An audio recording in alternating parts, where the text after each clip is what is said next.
The Lightkeeper's Ball by Colleen Coble. This one makes me so sad. It's part of a trilogy that, let me see, where did I put it?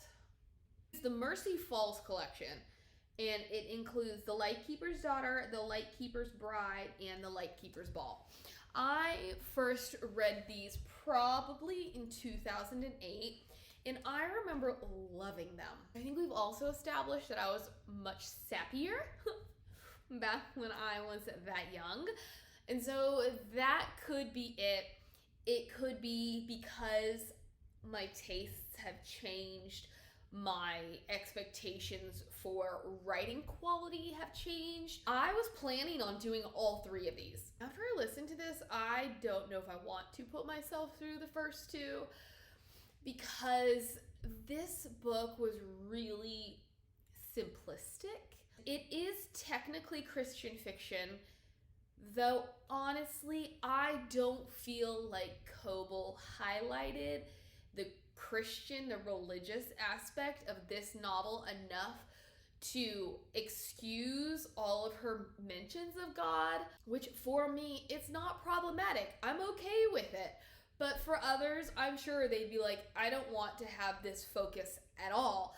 But for me, to have those mentions, I'm expecting something like with She Walks in Beauty by Siri Mitchell, where she really had this revelation, evolution of what God meant in her life as a woman living in a time where women were defined as objects, as we marry you off to improve our status, to improve their status. It's not about what you have going on in here. It's not about who you are in here. It's just about this and this. You get the sense that in this book, the main character, her name is Olivia Stewart, although she goes by Lady Devonworth because she wants to keep her anonymity for various reasons.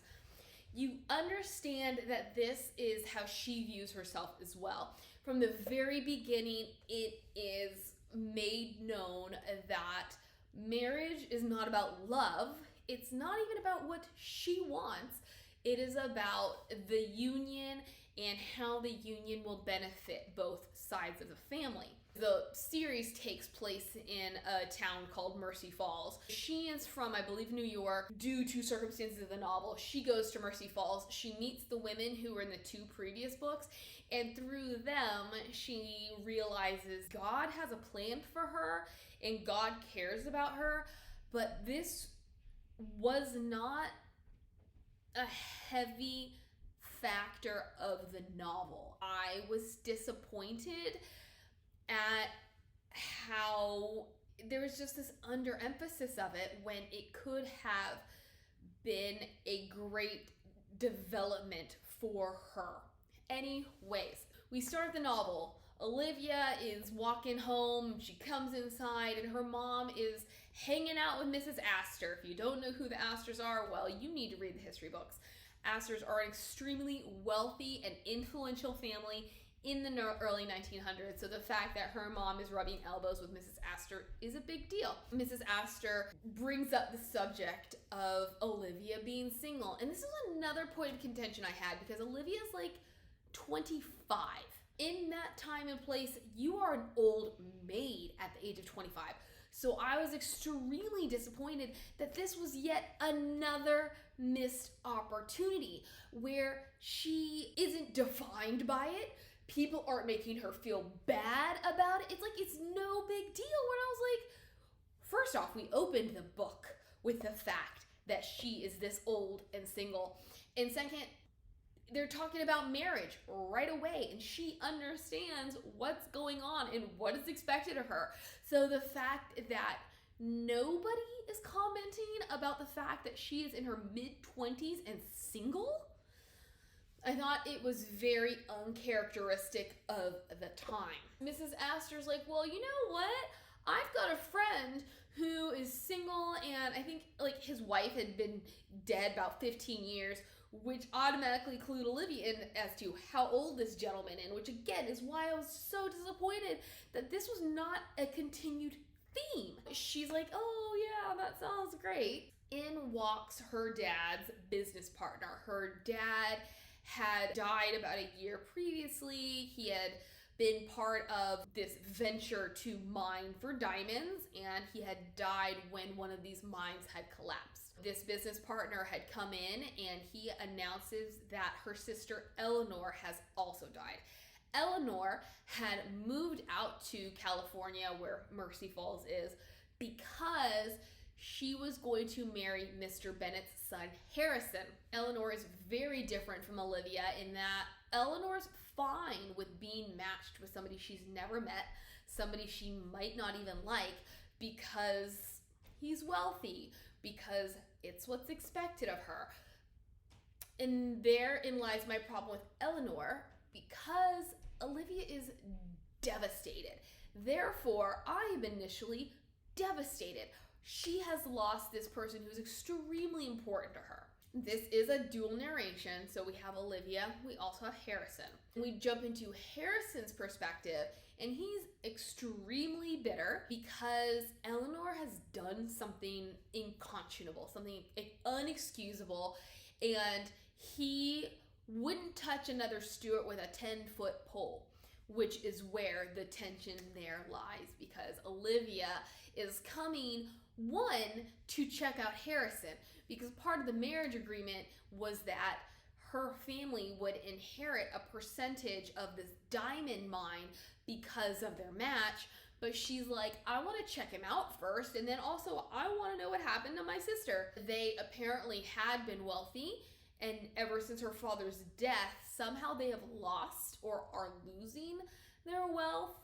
Something about his partnership with Bennett, and I guess really what Bennett was doing was he was lying to them, and he was telling them that the mine wasn't bringing in as much money when really it was, because they are old wealth, he is new wealth, and he just wants that old wealth status, and he doesn't feel like they're trying hard enough to integrate him into old money society. So he is like, well, if I have enough money, if I have more money than God, then nobody can reject me. Whatever the case may be, Harrison is bitter. Then this is a spoiler. Olivia encounters him.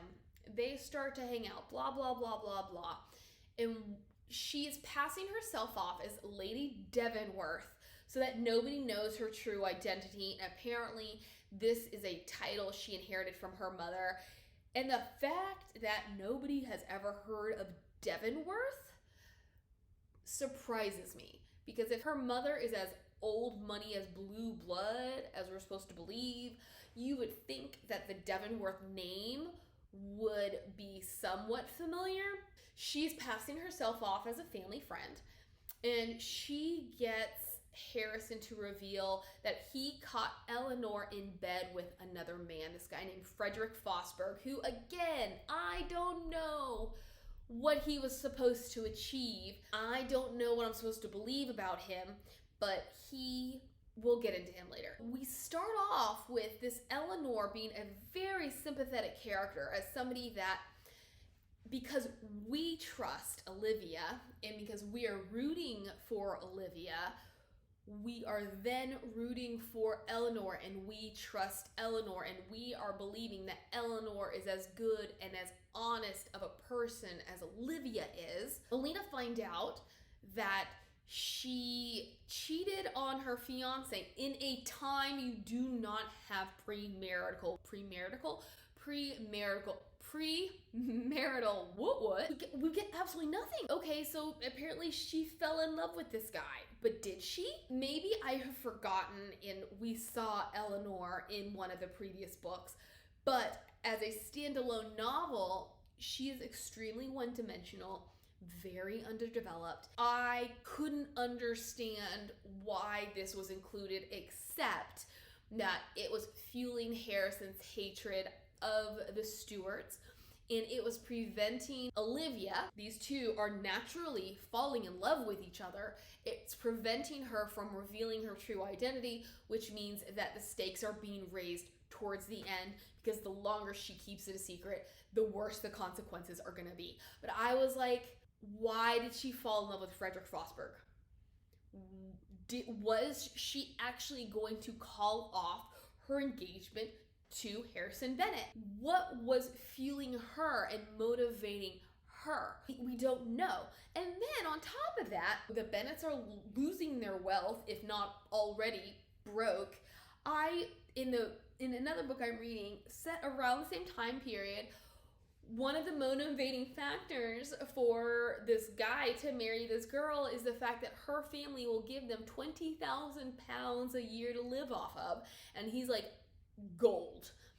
In this book, because of something else happening, her family is only going to have $10,000 a year to live off. And they're like, oh my gosh, that's not nearly enough. We're paupers. And I'm like, I don't understand how much money is how much money. So they're supposed to be broke.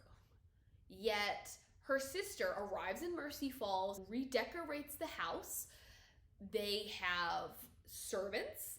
They have drivers. They're hiring cars. So the whole reason this book is called The Lightkeeper's Ball is that the lighthouse is blown over in a storm. And so Olivia wants to hold a ball in order to raise funds for it. How is she funding the ball? I don't understand. This costs thousands upon thousands upon thousands. If you're gonna do that, just rebuild the lighthouse, why don't ya? Anyways, back to the beginning. Olivia is on her way. They are on the boat and somebody pushes her overboard. Harrison, when you know it, was on the same boat. He rescues her, which, can I just say, she is our opening chapter. Our opening chapter, from his point of view, I thought was completely pointless. He is supposed to be this forward-thinking guy because this is around the time that airplanes are being conceived. And so we're supposed to see him as someone on the frontier of that. And we don't know this. Honestly, I'm thinking he's this poor guy because I hadn't connected him to the Bennett who announced that Eleanor had died. But I'm just thinking he's this poor dude, and that's why nobody at this party is going to want to talk to him and invest in him. But it's really because he's new money. I thought his first chapter was completely unnecessary. I thought if we had jumped from Olivia learning about her sister, Olivia's thoughts and feelings on this family and on this unnamed, faceless guy, to her being pushed overboard and rescued by somebody, only to then us or she realize he's Harrison Bennett. I thought that would have been much stronger. Anyways, he rescues her. He brings her ashore. He goes to the lighthouse and he's friends with them, and they are from a previous novel. Then we switch into her perspective. So he and the Lightkeeper are off to go try to find her. I guess she is tired of waiting on him, so she takes another route into the lighthouse, so they can't find her, but she's like nice and cozy making friends with Katie, the Lightkeeper's wife. And I don't know, I thought it was kind of cheesy. I thought this entire novel was kind of cheesy. The narration didn't help. I thought the narrator was too mature. Her voice, both in delivery and tone, was a little too mature for this novel. I don't think she helped make it interesting or believable or engageable.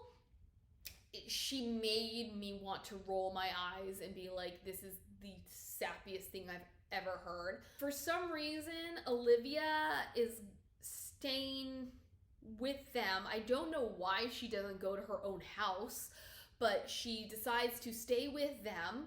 A storm hits and blows the lighthouse over, which then leads into the whole, like, let's throw a ball. After the lighthouse falls over, she does go to stay at her own house, and this is where we meet Mrs. Bagley. We have also met Harrison's mother, who is in a wheelchair. Dad's a no-good Mr. something, and his mother's an angel, and now that she's in a wheelchair, his dad is even worse, and she is fully supportive of his dreams with this flying machine, whereas his dad is not. But he works for his dad because he has a God-given gift with numbers, and so now we're putting forth, like, are we doing what God wants us to do? Are we using our God-given talents? They are hanging out, they're doing their thing. She continues to be plagued by accidents. And we're like, somebody's out to kill her. whoever killed her dad, whoever killed her sister, because she doesn't believe that her sister's death was an accident or that her sister committed suicide, because her sister was deathly afraid of the water, so there's no reason that she would be in the water to drown. And she's like asking people all of these questions that I think are completely inappropriate for the time period. You're a family friend. Who are you to be delving into this family's secrets or this family's personal life? Yes, you are actually family, but nobody around you knows that. She and Harrison are having a rocky relationship because he sees her distance from him and like her almost distaste for him, because she believes that he had some part in her sister's death, even though he had been out of the country. But she's like, oh, he could have paid somebody. They end up going up in his airplane, only for it to have been sabotaged, and it goes down, stranding them. She hurts her ankle, so they end up having to bed down in the wilderness, which she's devastated by, because for that time, the natural assumption is that they were going to be doing stuff that would ruin her reputation. And now this is going to thereby have consequences on her Lightkeeper's ball, because now it's in all the newspapers and all these society people aren't going to want to engage with her, are not going to want to be seen attending a function thrown by her. And it's really Harrison who is making these offhanded comments about her friend group and how they're not really very good friends. They're like fair weather friends. That is making her realize that they're not that good of friends. And I'm like, I thought you were set up as a kind of person who could see through that kind of stuff.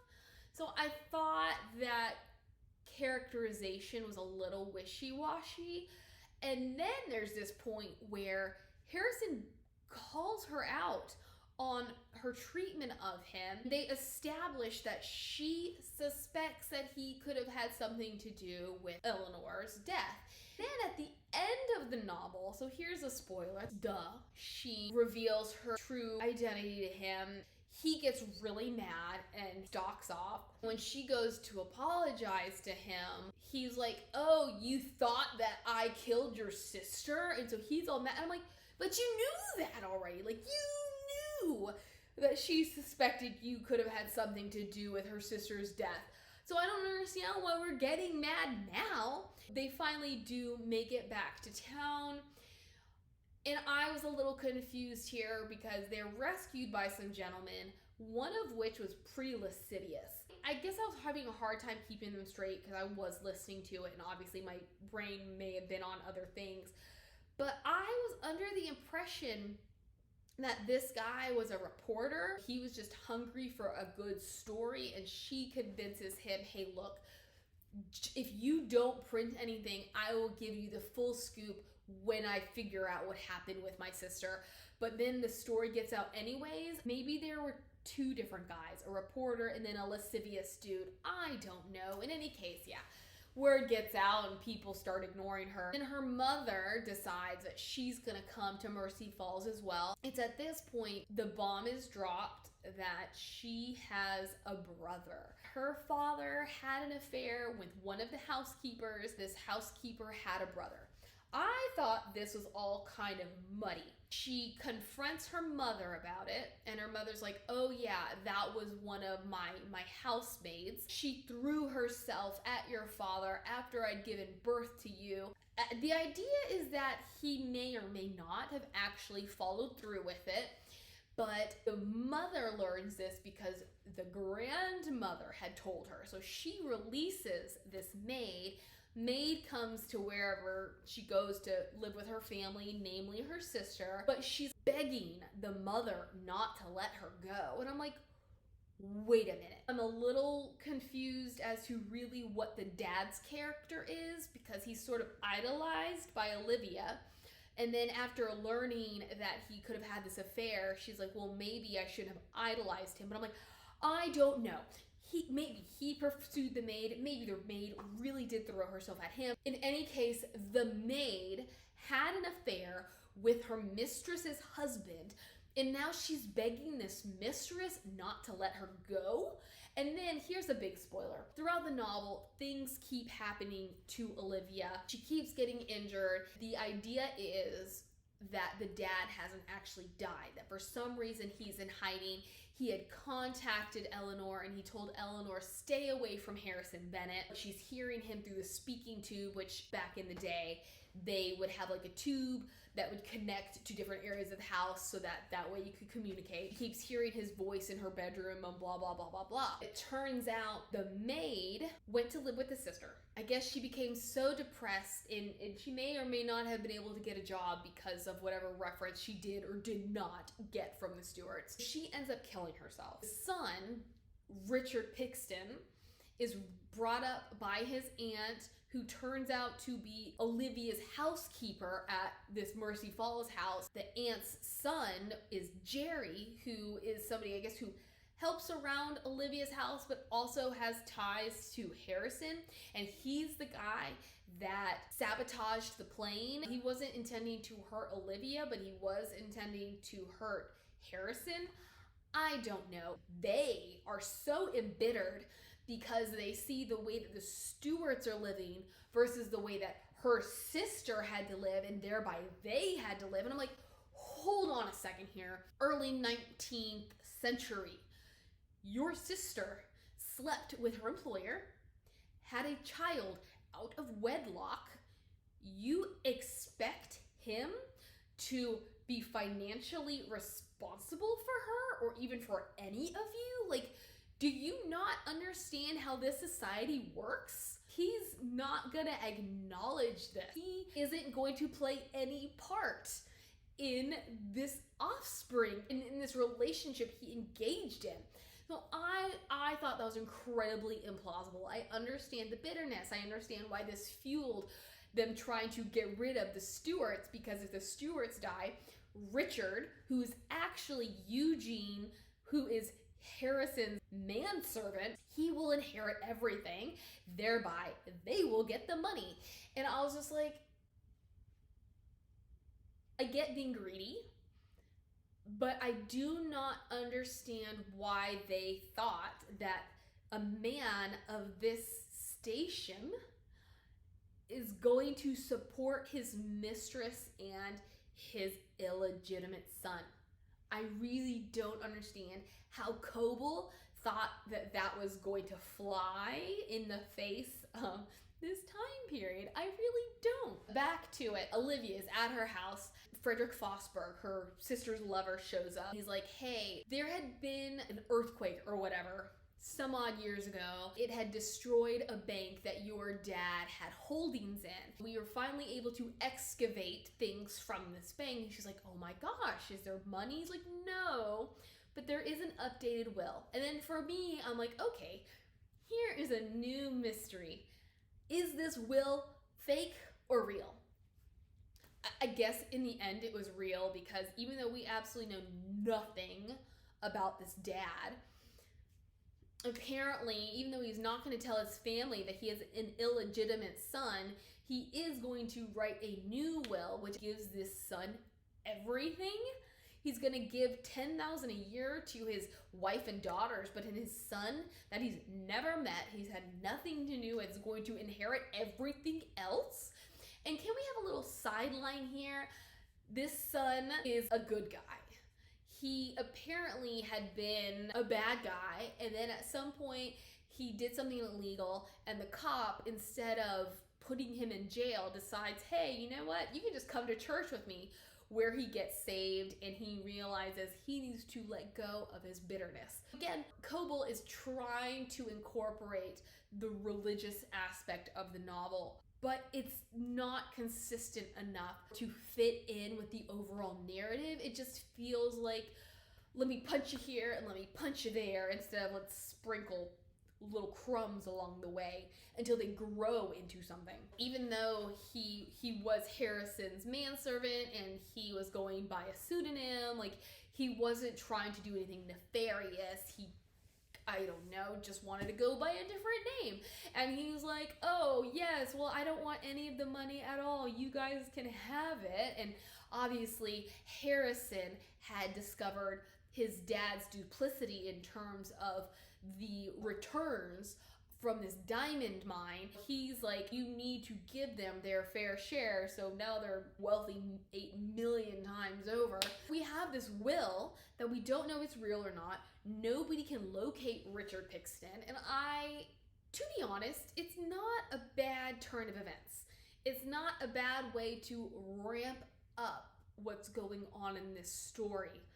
But because everything is so vague as to will they, won't they, is there, isn't there, I got tired. I found that I was not invested.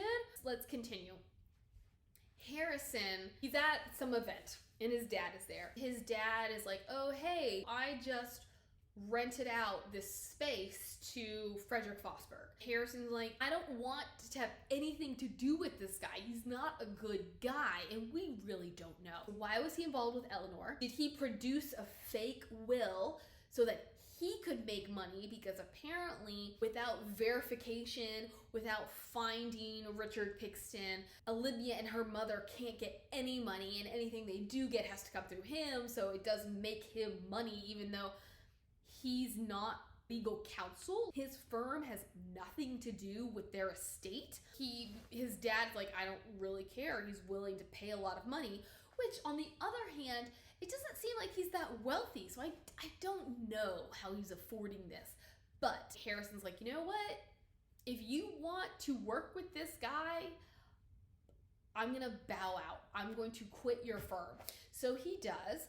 And he's like, I mean, I have enough money to keep going for a couple of months, but this means that I can then pursue my passion of aeroplanes. Airplanes are expensive now. I can only imagine how expensive they were then. But he automatically goes to, there's those two women that Olivia befriended, Addie and Katie. Katie's husband is the lighthouse keeper. I think Addie's husband is wealthy. He goes to where he had begun building a new airplane after the accident, only to find it's gone. His dad approaches him and is like, oh, well, I got rid of it because you need to give up that nonsense. How are you going to afford to build a new airplane? For some reason, he was able to go to the junkyard. It hadn't been scrapped yet. So he had it brought to one of the guy's storage houses. And the guy's like, oh, well, yeah, like, I actually want to invest in you. Let's see how many other people I can get to help invest. And I'm like, I have no idea what's going on here. He and Olivia, in order to save her reputation, are faking an engagement. Of course, they then fall in love, although we have these really, really sappy moments of, did he actually say he loved me? Cells coming in and out of consciousness. I don't really know. But I can't ask him because there had been another moment where she had been lured from her house and then whoever the bad guy was, aka Jerry, had chloroformed her and thrown her over a cliff. And I'm like, how did she not die? Harrison had conveniently been walking by her house at 11 o'clock at night, and then he dove in to save her. I'm like, how did he not die? I understand that he knew to avoid the rocks, but how did he avoid the rocks in the pitch black? I don't know. They've begun falling in love. He buys her a massive engagement ring, and then the ball turns into a masquerade ball where they have to dress up. So she and he are going as Romeo and Juliet, and he's like, oh, I know the perfect necklace. He buys her this black diamond necklace that she had looked at when the book first started. First off, why is he taking her to a jewelry store? I know she was like, I want to see black diamonds, but I'm like, why is he taking her to a jewelry store? So he buys her a ring, then he buys her a black diamond necklace. And I'm like, dude has no money. How is he affording this? None of it made any sense to me because he's cut off. He quit his job. He does have his own house, but I kind of feel like maybe his parents own it or pay for it. So I'm like, does he even have a house? I don't know. None of this makes sense to me. This is the point at the ball. So his dad wasn't supposed to be there. She has convinced everybody who might know who she is not to let him know who she is. But the dad poses a problem because he's gonna blow her cover, which he does, which then makes Harrison angry. And then when she goes to apologize to him, she then finds like some papers blow over, one of which was Harrison had found a paper in which his dad had been practicing her father's signature, and of course it was on his desk. So when they blow off, she picks that one up, and then she gets mad at him, and then we go back into her perspective, and she's like, oh, he wasn't even apologetic, and he wouldn't even accept my apology. And I was like, oh my gosh, like, this is that trope of miscommunication. I'm like, oh my gosh, this is painful. Naturally, that night, she hears her father's voice again, but she's wise, thankfully, to the fact that it's not her dad, so she tells him off, only for then Mrs. Bagley, the housekeeper, to come in, and the housekeeper's like, oh my gosh, your mom's hurt. And I'm like, first off, it's 5 a.m. Why would her mother be doing anything but sleeping? She follows Mrs. Bagley, who leads her into the carriage house where her mother is, but she's knocked out because she's been chloroformed. Olivia's tied up, and Mrs. Bagley and Jerry set the carriage house on fire. Harrison sees the blaze in the distance, and he's able to save her. And Eugene, who had been unmasked by this point, was another point of contention for Olivia, because she was like, oh, how would you not recognize him? Which I asked the same question. If he's as similar to his father as he seems to all these other characters, how did Harrison not know?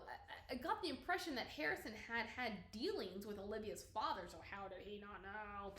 Anyways, so yeah, and then Harrison has revealed, Eugene/Richard has revealed to Harrison that he's had no part in this, and that he doesn't want any part in this, and that it was his aunt and his cousin.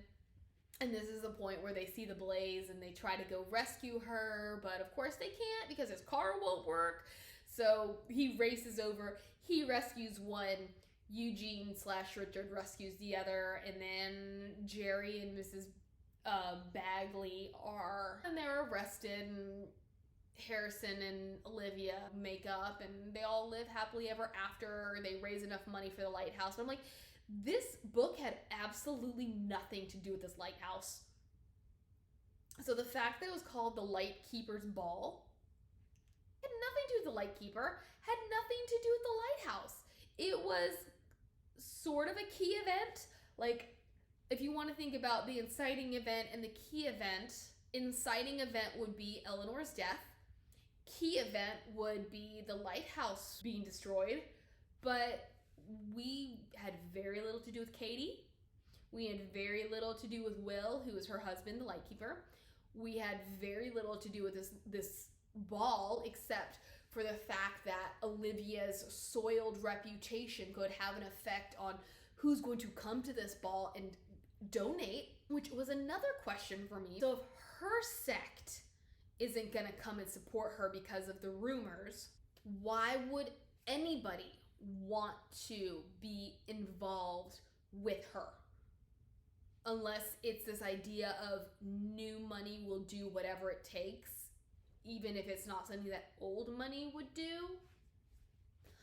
I don't know. This book was a huge disappointment. It was a huge waste of my time, and it breaks my heart because I remember loving these books. I don't remember if there was one that I liked more, if there was one that I liked less, but if this one is any indication as to the quality of the others, I'm in for a bruising. I'm cruising for a bruising. And there we go. That is the Lightkeeper's Ball. I hope next time I will have better news for you. Don't forget to hit me up in the comments. Don't forget to subscribe and like and, generally support me in all of my book review efforts. Bye.